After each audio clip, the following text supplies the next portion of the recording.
I'm going to call the Tuesday, February 6, 2024 Elyria Planning Commission meeting to order. Roll call, Mr. Aiden. Mr. Battle. Here. Mr. Hubbard. Here. Mr. Underko. Here. Director Panowski. Here. Mayor Brubaker here. Mr. Tedrow. Here. Great. I entertain a motion to approve the minutes of December 5, 2023, January 2, and January 18 of 2024. Do I have an approval? Motion by Mr. Underko. Do I have a second? Second. Second by Mr. Hubbard. Any discussion? All in favor, aye. Aye. Opposed, nay. Motion carried. Miscellaneous correspondence, there was none. New business, none. Old business, there is none. Before we go in the public hearing, I do want to announce that the young lady sitting up here to my left, your right, is a court reporter that will be taking the minutes on future meetings so we can have everything documented verbatim. So that's what she is here this afternoon for, this morning. Public hearing number 4, the first one will be 2023-100-105, Hubert Oliver, Legacy 34, 460 Cleveland Street, Elyria, Ohio, 44035, request a conditional use permit to operate a restaurant. Mr. Oliver or representatives here? Would you like to come to the podium, Mr. Oliver, and make your case?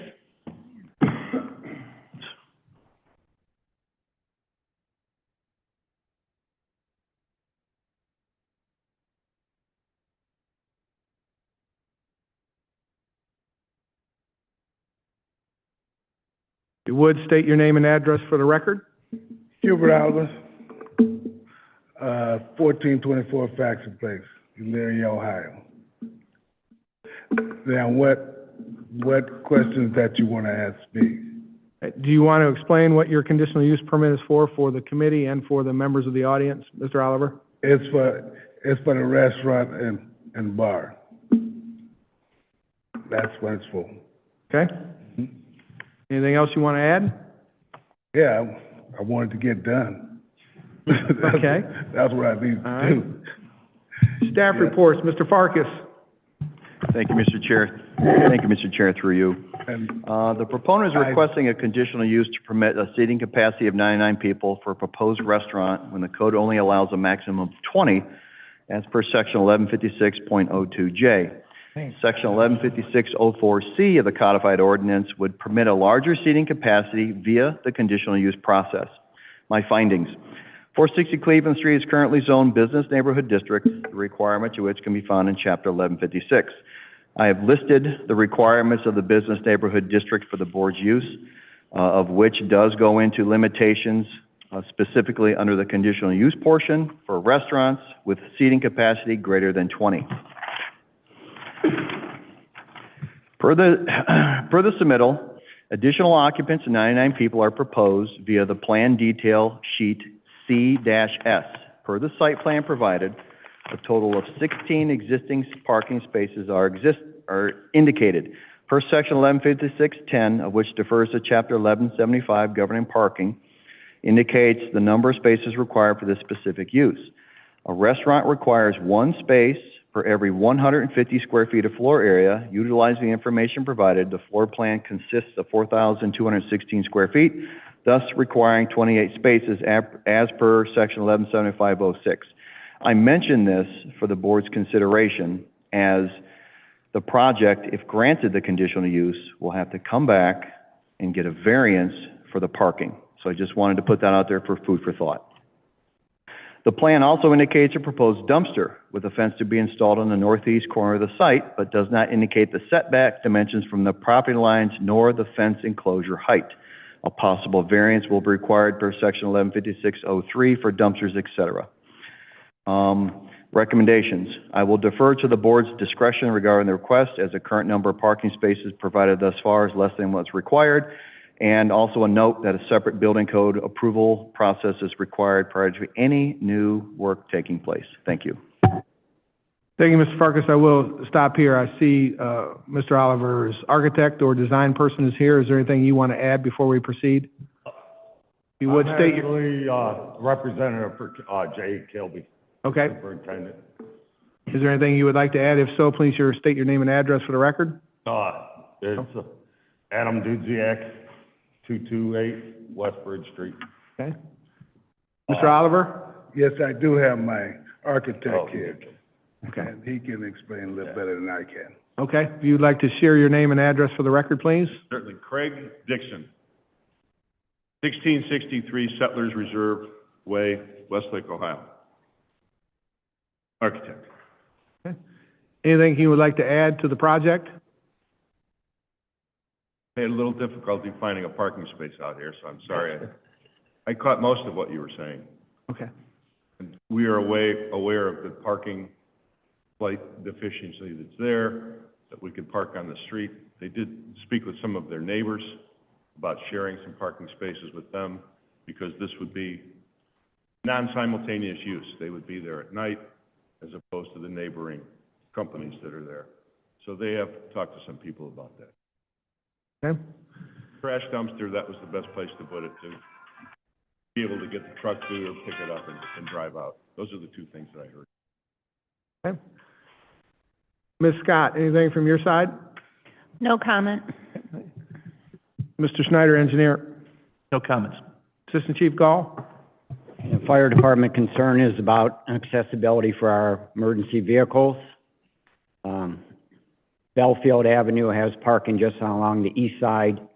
There's no parking approximately 30 feet north of Cleveland Street, which takes you about the first residence on the east side on Belfield. So there's no parking on either side of that street because of the intersection. So that limits your 16 at your property through your plans. There is no public parking within the required distance to your premise. So the lack of parking could create a traffic and obstruction issues for both ambulance and fire vehicles if they're called to that area or adjoining properties. So we see this as a real concern that needs to be addressed right off the bat. Thank you, Chair. Thank you, Assistant Chief Gall. And for the record, I want to notify that Mr. Aden is in attendance. Are there any questions from the committee? Pronowski.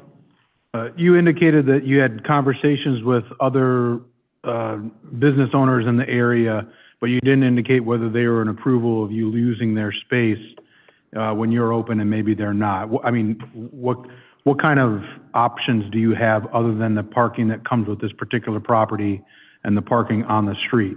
Have you gotten a commitment from anybody? You have any type of written agreement to that effect? I know that their partners spoke to those people. I don't know of any written commitment. They seem to be positive. Nothing in writing that we can bring here right now. Any other comments from the committee?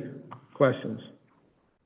I will tag along with Director Pronowski on the concern for the parking. I have spoken with one of the businesses over there. They have concerns about the overflow into their specific parking spot area. I concur with Assistant Chief Gall in regards to the parking along the residential street there. You indicated that there was discussions with neighbors there, but ultimately, you know, when you're talking about you're going to be there at night, I would assume that's when the neighbors will be there parking on that one side of the street. So I have huge concerns with the parking.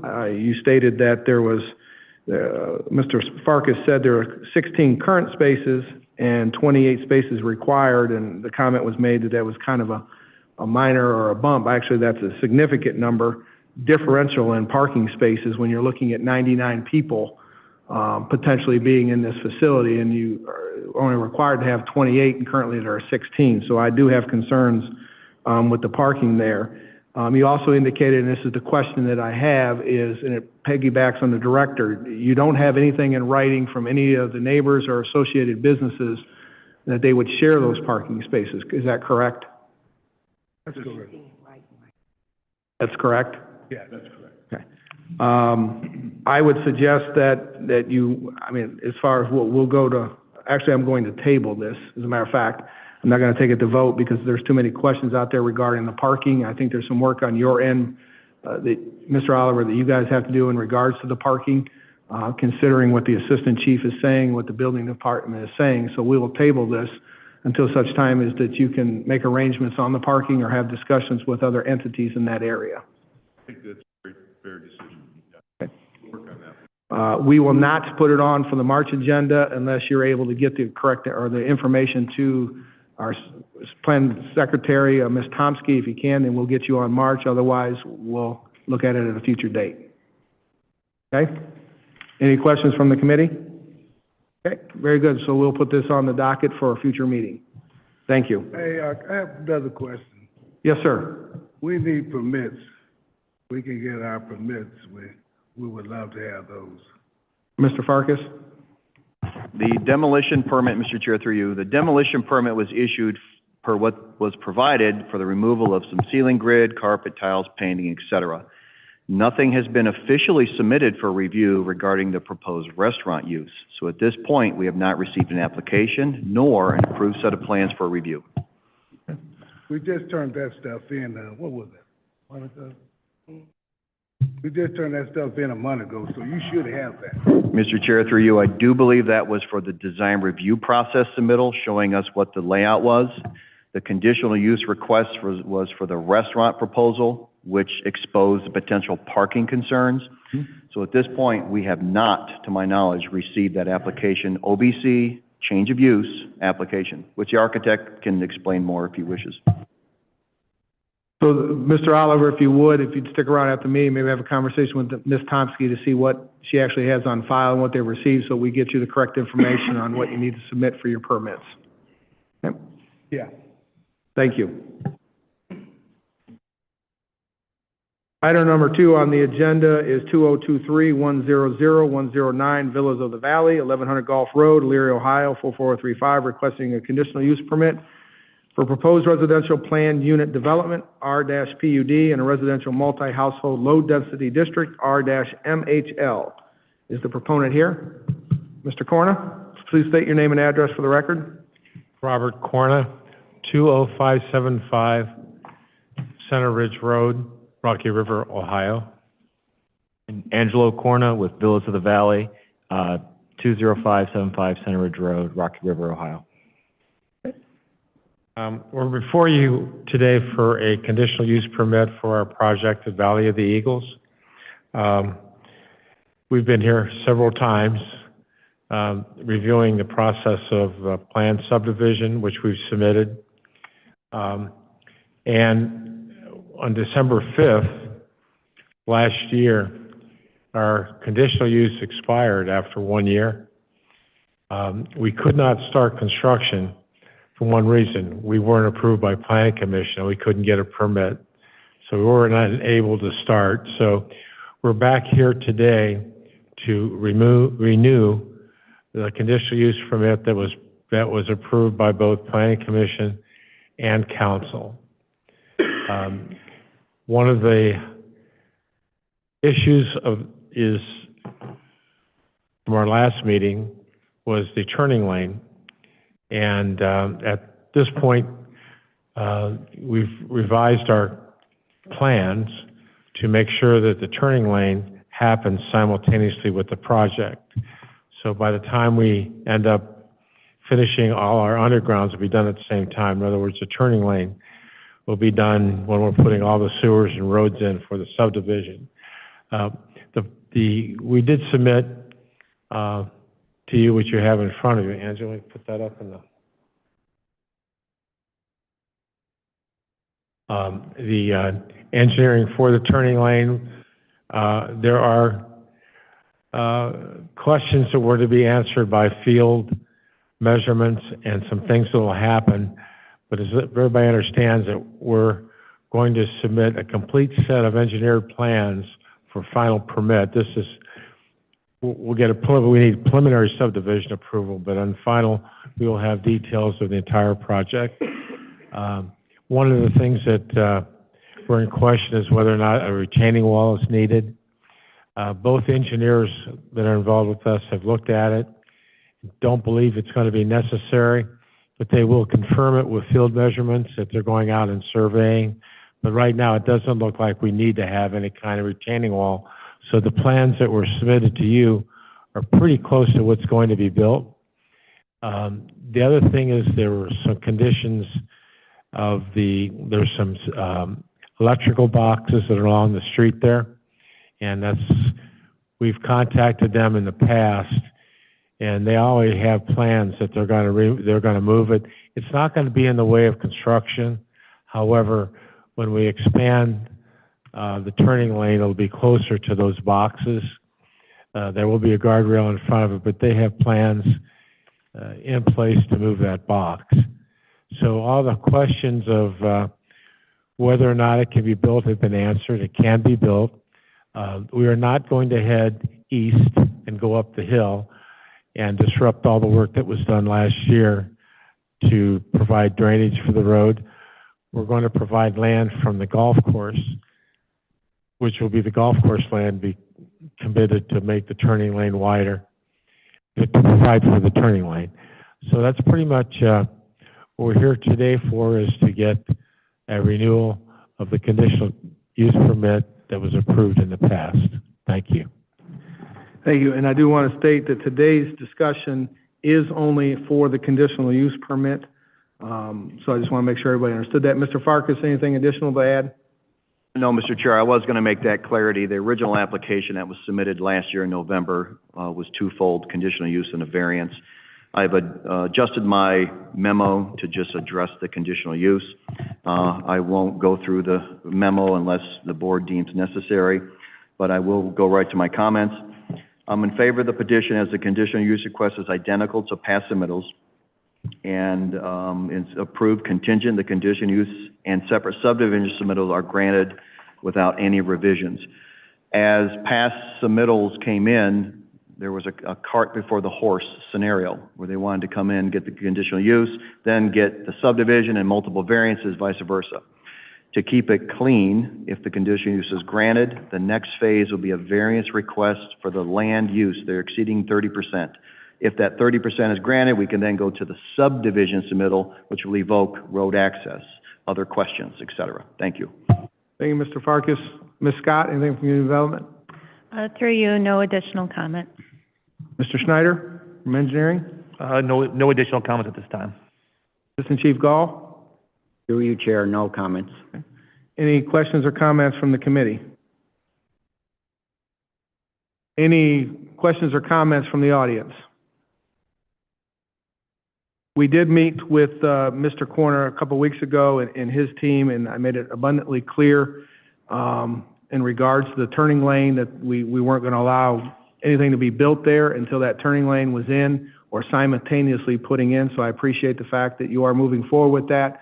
But I do want to caution you, Mr. Corner, that, you know, turning in plans that are pretty close aren't good enough. You need to submit your final plans on that turning lane to engineering for review as you get them completed.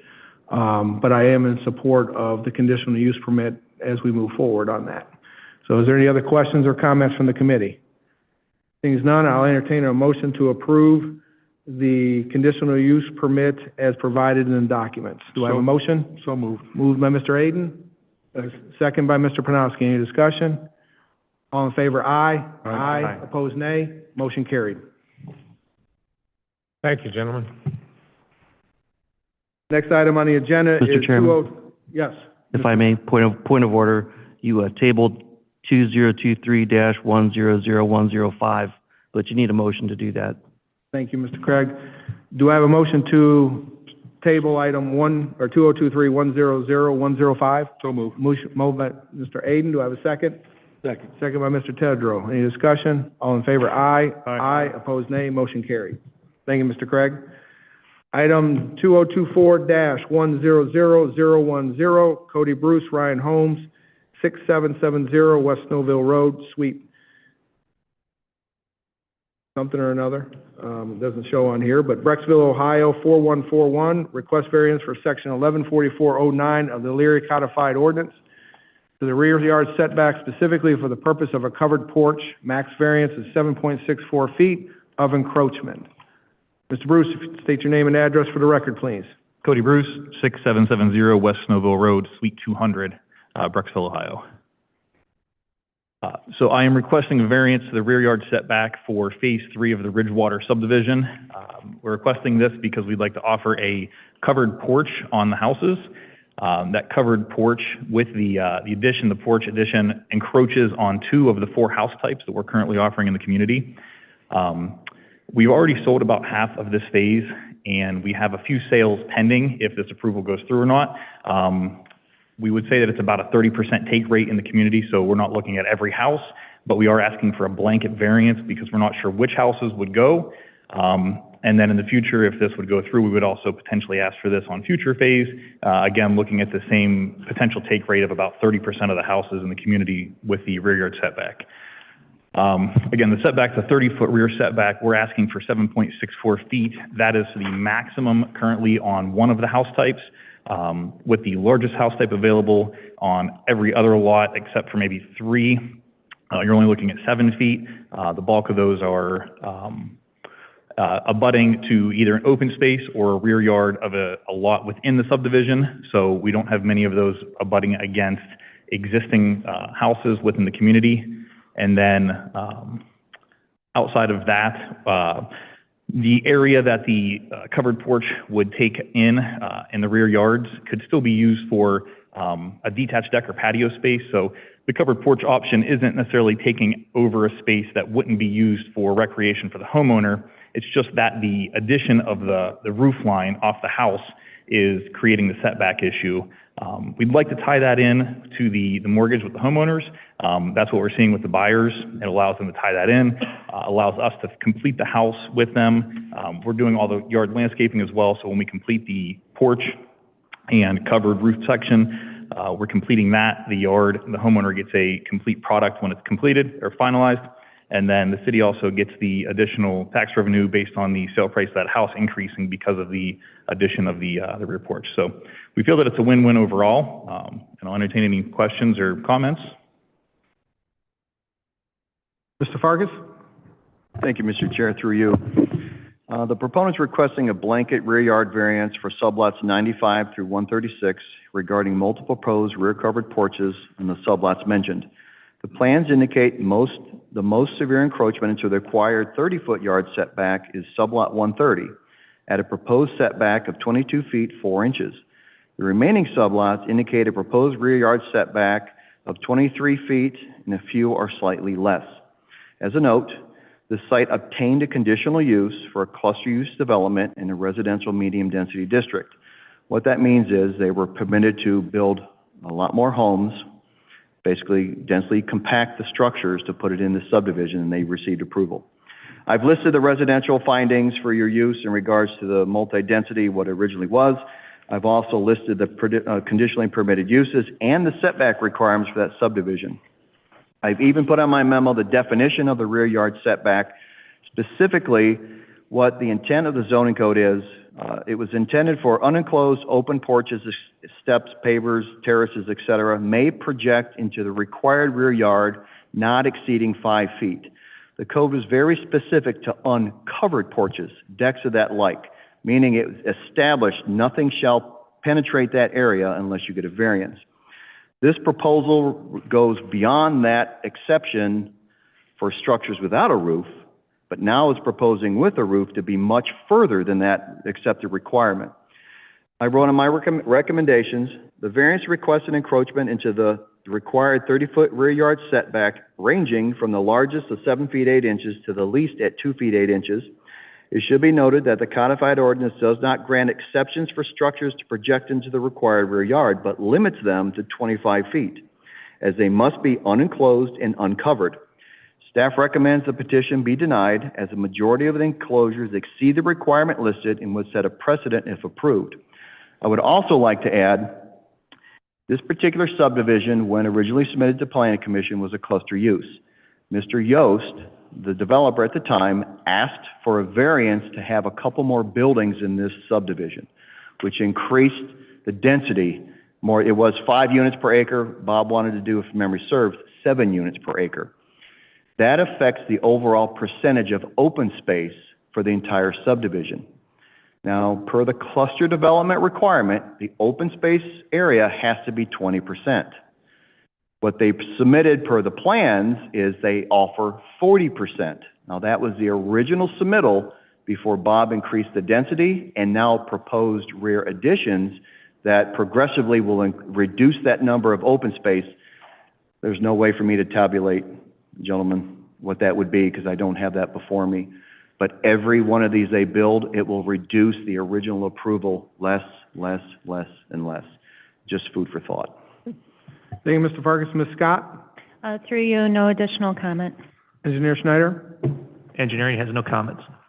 Assistant Chief Gall? Through you, Chair, no comments. Any questions from the committee?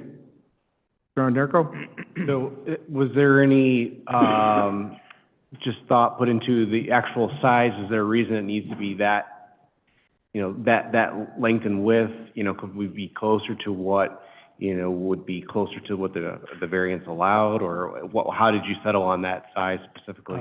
It's a standard addition per our drawing. So that's a 10 by 14 addition, 14 feet wide, 10 feet deep. The overall encroachment is just under 100 square feet, or roughly 100 square feet per unit.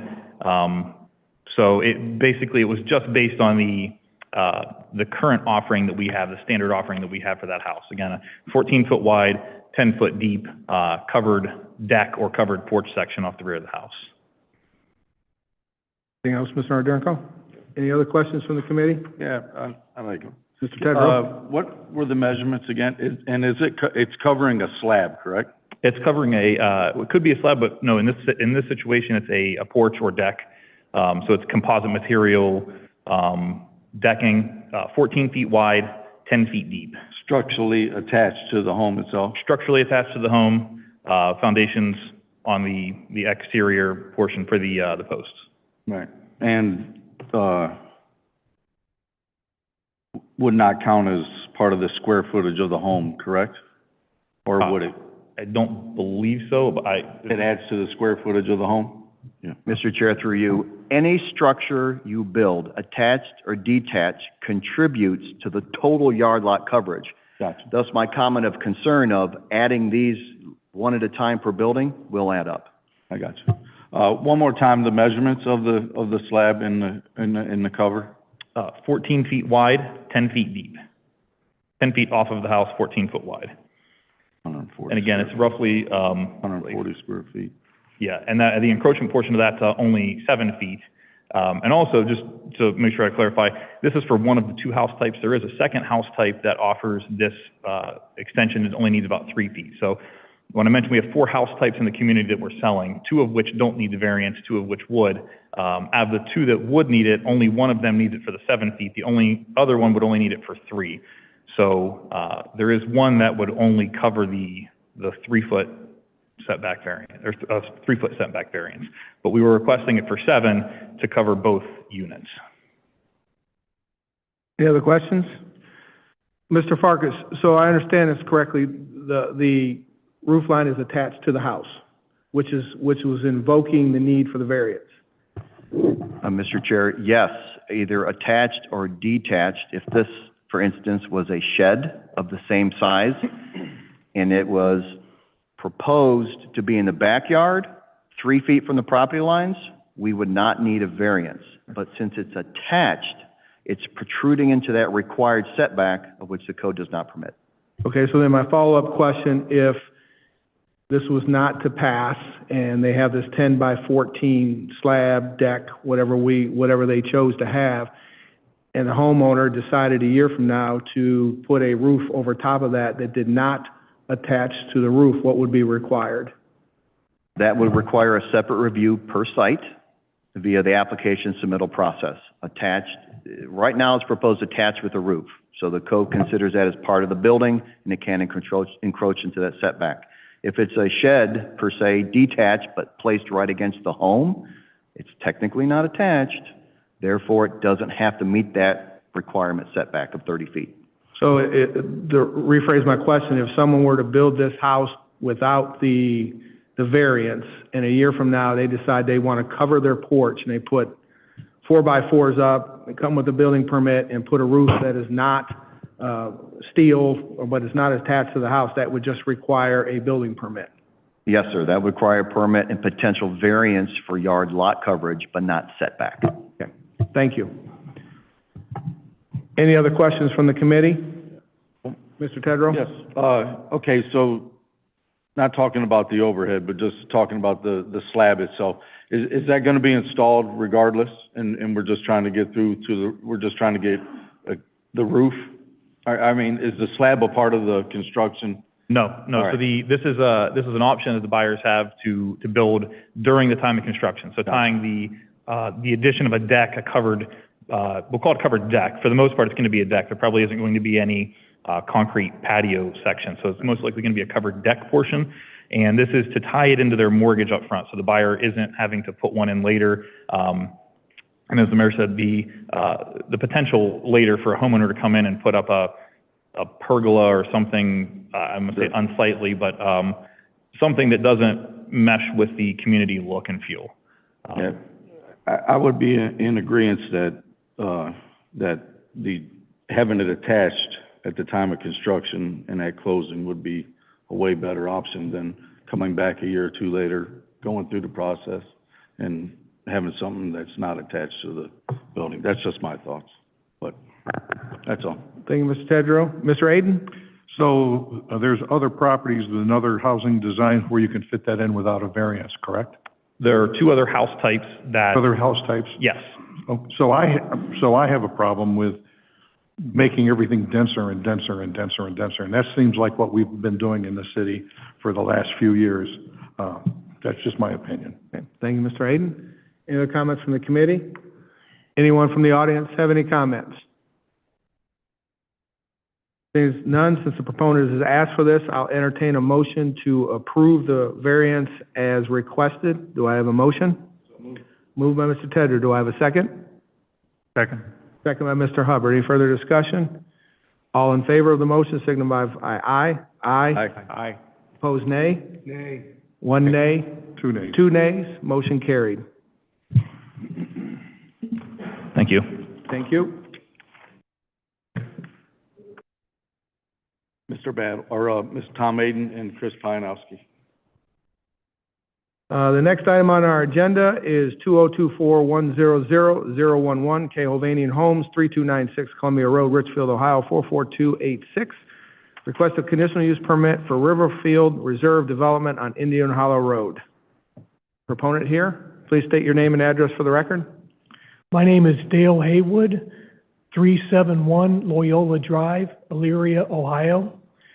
I'm here on behalf of K. Hovnanian Homes.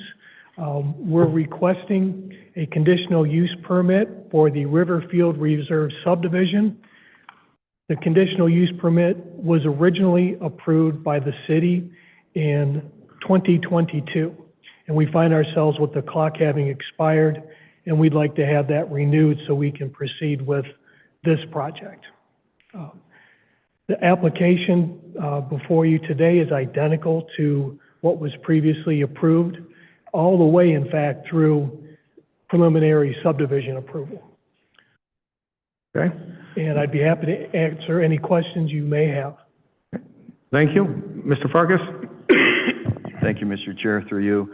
The proponent is requesting a conditional use to accommodate a proposed residential plan unit development, RPUD, in a residential low-density district. The parcels listed herein consist of 104.7 acres and are proposed to have 281 single-family homes or lots created.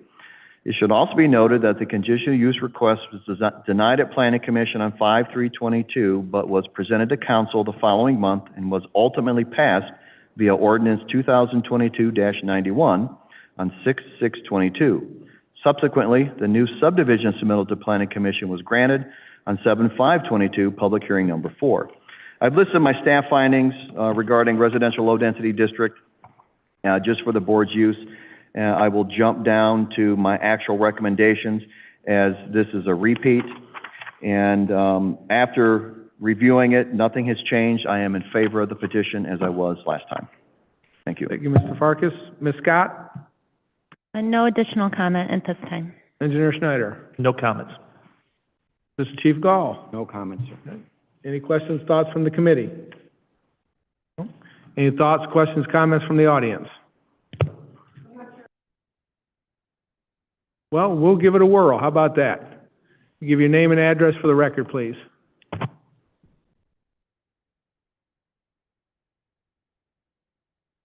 My name is Melinda Billings. I live at 340 Rutgers Court, Elyria. I'm here on behalf of my son and daughter-in-law who live at 10625 Indian Hollow Road. The proposed street that exits the development will run directly right across into their driveway. At the time that they bought their house in July of 21, we could not get any plans. We did not know what was going there. And now we see that markers are placed for this to exit directly onto their driveway. I have a picture that I'd be happy to show each and every one of you. It's not on the few plans that I've seen here today and that Council President Vic Stewart showed me. It's not at all apparent of how drastic this is. I think you're also going to run into another Abbey Road issue at Abbey and Chestnut, where cars will just come out and plow right into it. To the left of their property, less than 10 feet from their garage, is a wooded lot that it could easily empty onto without any problem whatsoever. We were also told that the builder we were left with the impression that the builder was not going to have that happen, what is apparently going to be happening according to the markers that he has there right now. None of you would like to have lights flashing into your homes all of a sudden, a home you bought 2 years ago. And I'd like to leave here knowing what we can change and what the builder can do, and can he be held accountable for what he promised not to do. Thank you, Ms. Billings. I did receive an email from Council President Stewart this morning in regards to this, as well as a map. I spoke with Engineer McKillips. She assured me that, first of all, that is not a part of this conditional use permit request, and I'll ask Mr. Craig to weigh in on that as well. But he did bring that to my attention, and we will have conversations with KHOV in regards to moving that, I think, to the left or to the right of your son's property to adjust for that. Who can I tell them to contact? Lexi tried, my daughter-in-law tried very hard and was given quite the runaround yesterday. Who can she call to get answers about this as it progresses? I would suggest the engineer's office to start with, either Mr. Schneider or Ms. McKillips. Can she talk directly to them? She can talk directly to them. Okay, then your secretaries or whoever answers your phones need to be made aware of that, because she could not get through to either one of them yesterday. Okay, we'll make sure that happens. Okay, and I'm just listening to the conversation on the previous item about density of homes in an area. I have never seen a higher density subdivision in the city of Elyria than this one that is going in right now. It's unbelievable. And I'm, just as an aside, the traffic at Indian Hollow and Grafton Road, has there been any plans for what that's going to do to people entering and exiting the area? Just some additional concerns that I have. Okay, thank you, Mrs. Billings. Mr. Craig? Or Mr. Farkas? Right, what we have before us is just, through you, Mr. Chairman, what we have before us is the conditional use permit to accommodate the proposed residential planned unit development. Some of the comments and the concerns are more appropriately addressed at the subdivision phase. Okay, thank you, Mr. Craig. Mr. Farkas? Mr. Chair, through you, to address the concern regarding density, this is 104 acres of land, and they're only proposing 280-some homes. They can technically do twice that if they chose to, but they've decided at this time not to. So there's plenty of room left over. Thank you. And I will, for Mrs. Billings, your sake, I did look at that map, and I do share that same concern in regards to what we're dealing with Chestnut and Abbey, as well as Indian Hollow in this development. So we will work with engineering and KHOV to see about adjusting that. Okay. So with that being said, is there any other? Yes, Mr. Hubbard. I do have a question with regard to the density of the land that they're developing. Is there any vacant or unused land as part of that development, the 100 acres, or is it really kind of evenly dispersed in the property or in the houses?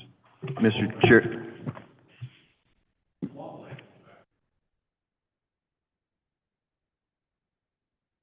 Please come to the microphone and state your name and address for the record.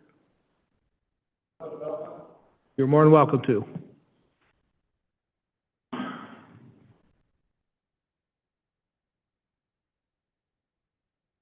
Yeah, my name's, William Forthover. Excuse me, sir, if you'll state your name and address for the record. I'm sorry? Would you state your name and address for the record, please? William Forthover. I live at 39697 Butternut Ridge Road. And it's Elyria.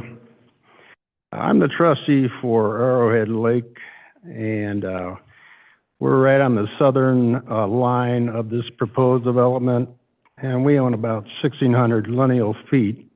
That would be on the southern border of this proposed development. Now, we expressed our concerns about this development a year and a half ago, and this was first proposed. The additional traffic, I know it's always been a problem getting out of Indian Hollow, Grafton Road, and Southwood Drive. Years ago, I lived on Southwood Drive for many years, and during rush hour, mornings when I took my kids to school, it was a problem 30 years ago. Now you're proposing, I'm not sure what the new proposal is, but a year and a half ago it was 281 units.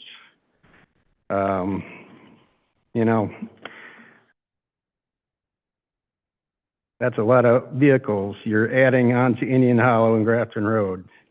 Going to have to put a traffic light there. I don't know if the city is going to be responsible, Lorraine County, but there's going to be a problem.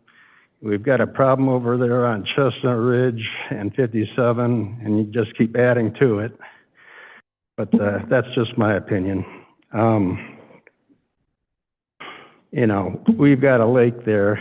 I'm going to have a lot of kids trying to swim in our lake. I know that's my problem. I've got liability problems to look at down the road.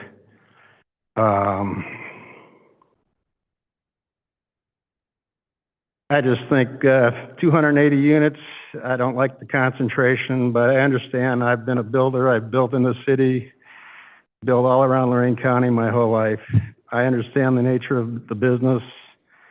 It is what it is, but I guess I just was spoiled my whole life because we liked our country atmosphere. I'm not sure what Hovanian is proposing. I just don't want to see any more units added to what was already proposed. I guess that's all I have to say. Thank you. Thank you, Mr. Forthover, and I believe the proponent stated that there is no change to the number of units to this. It's the exact same proposal that was made in 2022. All right, thank you. Mr. Hubbard? I do have an additional question, and I don't know if it would be for you or for engineering. This subdivision, is it surrounded by streets that the city owns again, or are we back into an issue kind of over by Chestnut Ridge, or I'm picturing the Dewhurst area, where these are all going to be residents of the city of Elyria in the end, surrounded by traffic problems that the city of Elyria has no control to fix. Is that going to be an issue for us? Mr. Schneider? Yes, Mr. Chairman. Yes, the roads out there are county roads, Indian Hollow, Grafton Road, they're both township roads. The developer will have to satisfy the county engineer as far as if there's any improvements required for those, whether they require a turn lane or anything like that nature, but it is a county road. Thank you, Mr. Schneider. Mr. Hubbard? Yeah, but my concern would be when we do end up with a traffic problem out there, it's going to be entirely outside of the city's power to do anything about it, and it's going to be our residents complaining about it. Mr. Aiden? Sorry, I've got one question. So out of the 271 or 81 or whatever and 140 acres, is that, the leftover land, is that able to be built on at a later date? Or is that got to be vacant, like this plan's going to show? Mr. Chair, through you to Mr. Aiden. Without doing the research, I recall the open space being far larger than what was required, and it was wooded area.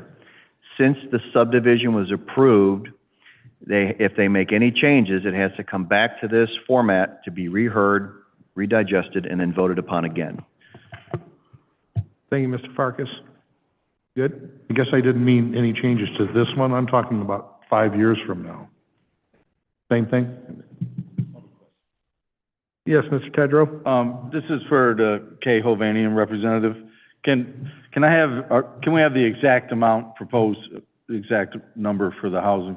281 houses. All right, 281.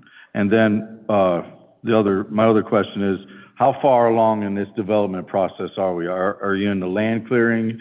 I'm sure there's no roads or anything in yet.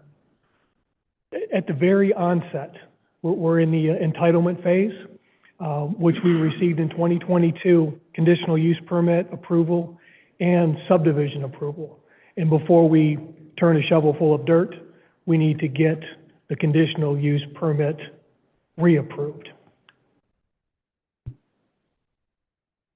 Thank you, Mr. Tedrow. Thank you. Any other questions or comments?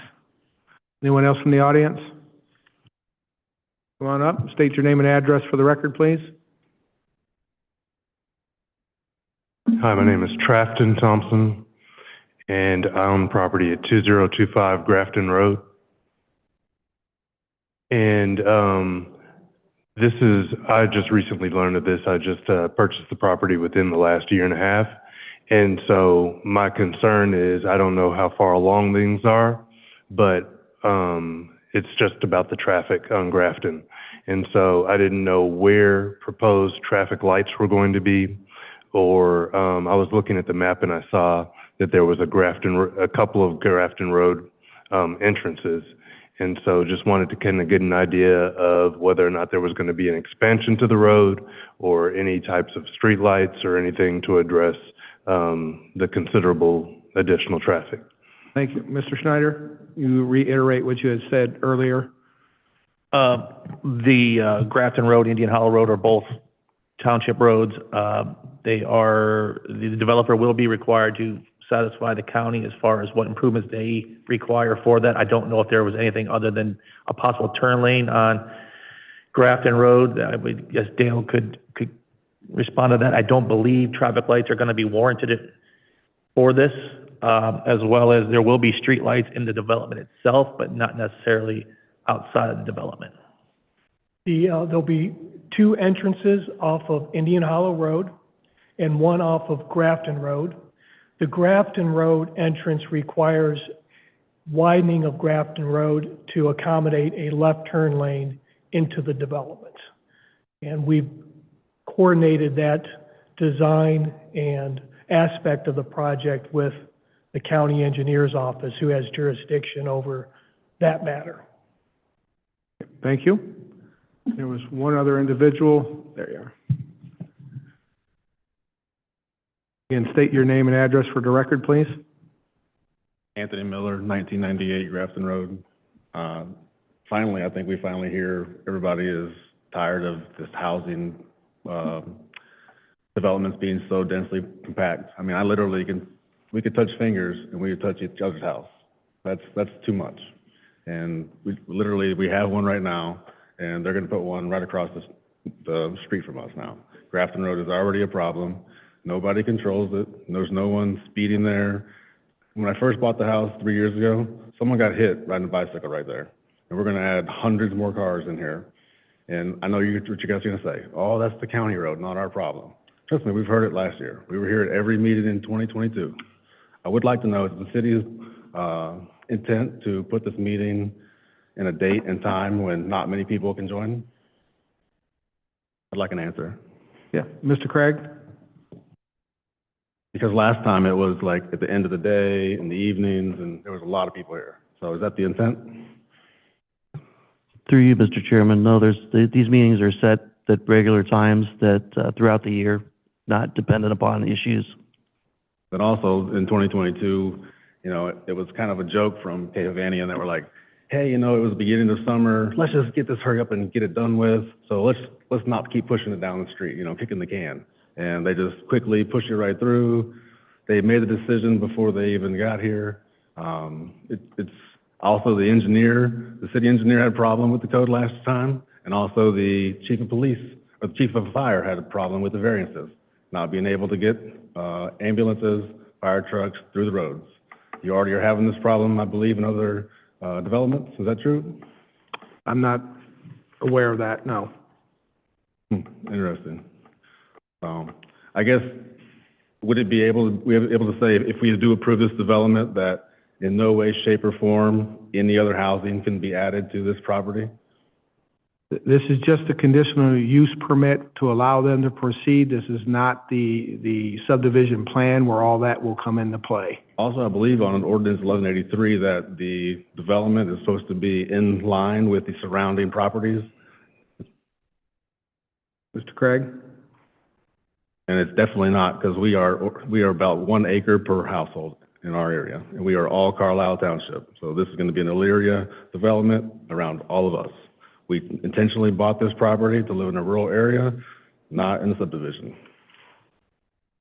Sure, through the chair, yeah, the purpose of requiring conditional use is so that each of these applications can be processed and evaluated by the city and its various representatives and go through a process for discussion, public input, and approval. This particular one had the conditional use approved previously, but construction didn't start, and so it needs to be reapproved. This subdivision's already been approved. All these discussions had been taking place already. Also, the back property that's not being developed, that's wooded, is a swampland. They would cost an extensive amount of money to develop that land. So they're being good and all this shit. No, that's not the case. They can't develop Mr. Hubbard? it without that. Yeah, just to clarify, I feel like I've heard a couple different things. It sounds like this is a conditional use, but a later stage would be the subdivision approval, but the subdivision has already been approved since this is a renewal of the conditional use. Also, I have a petition from every surrounding property owner against this development. Excuse me, sir, I'll come back to you. Mr. Hubbard, do you want to finish? Right, so I want to make sure, is there, at this point, if the conditional use gets approved or for lack of a better term, renewed, is everything else done that they could start putting in the street and everything else according to that original submission? Mr. Chair, through you, I requested a copy of the minutes going back to 2022, and per the minutes, it indicated, I indicated conditional use request was denied for planning commission, but was presented to council the following month and ultimately was passed. Subsequently, the new subdivision was submitted to planning commission July 5th of 22 and was also granted. Now, from that part, the planning commission body said, okay. Didn't you also say that a specific ordinance was granted to make that pass? I believe 2002-91 or something like that? Can't hear what he's saying. I'm not. You just said it. I'll get the court reporter to read it back. I can't hear him, I'm sorry. You want to repeat that, sir? I believe you said there was an ordinance or something that was passed in the subsequent meeting, that then they did approve it? Through you, Mr. Chair, it was approved at planning commission, which is different than council. But an ordinance was made to get it approved or not? I'll have to defer to Mark Craig regarding that, I'm sorry. Also in 2022, we had EPA questions, we had wastewater, all kinds of questions that never got answered, and everything just got approved. So I don't understand how a city can willfully, in good faith, say, yeah, go ahead and build all these houses around someone that's meaning to live in the community, or meaning to live in the rural area. It's not what we bought our house for, that's for sure. So I know you guys don't care. It was also mentioned in 2022 that, well, don't you know that the property value is going to go from 300,000 to 70 million? Look at all those tax dollars we're going to get. I mean, that was verbatim what was said by one of the people sitting up there in 2022. Not any of you. It was a different group back then. So it's all we're doing is looking at dollars. And I understand that, but there's no reason that they have to build this many houses. If they want to go back to the original building code, let them build more houses. Let them spread it out. They have all this property, right? They're not going to do 40%. Let them spread the houses out. What's wrong with that? Nothing. Nothing's wrong with that. And they can start today. No more variances, no more BS meetings. Put the shovel in the ground. Go. Okay. Thank you, sir. Mr. Craig, is there anything that we need to do that will stop us or from moving forward with voting on this afternoon?